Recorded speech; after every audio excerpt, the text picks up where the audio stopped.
বোলপুর থেকে বা ধানবাদ থেকে যেসব মানুষরা রোজ কলকাতায় আসেন তাদের একটা দীর্ঘদিনের দাবি ছিল পূর্ব রেলের কাছে যে রিজার্ভ কোচ একটু যদি বাড়ানো যায়, সেকেন্ড সিটিং রিজার্ভ কোচের কথা বলছি, সেই কথা মাথায় রেখে এই সপ্তাহ থেকেই অর্থাৎ 28 থেকেই মোটামুটি অনেক ট্রেনে আমরা রিজার্ভ কোচগুলোকে বাড়িয়ে দিচ্ছি, second sitting reserve coach. Shantiniketan এক্সপ্রেসে আমরা রিজার্ভ কোচ সেকেন্ড সিটিং বাড়াচ্ছি 28 থেকে হাওড়া এন্ড থেকে।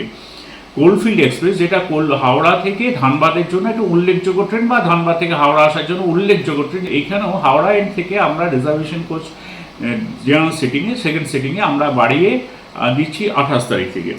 অগ্নিবীণা এক্সপ্রেস, যেটা আসানসোল যাওয়ার জন্য একটি উল্লেখযোগ্য ট্রেন, তো এই ট্রেনেও আমরা সেকেন্ড সিটিং রিজার্ভেশন করছি 27 অনওয়ার্ডস।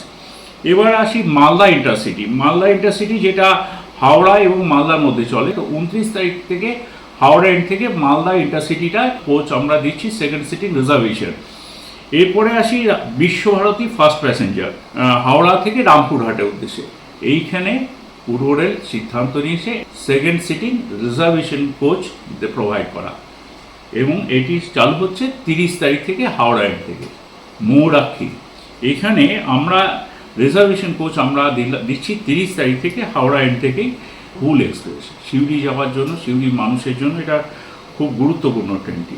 তো এখানে আমরা এবারে যেটা উল্লেখযোগ্য একটা কাজ করছি, থার্ড এসি দিচ্ছি, এটা মাথায় রাখবেন। এবং 30 থেকে হাওড়া এন্ড থেকে আমরা এটা চালু করছি।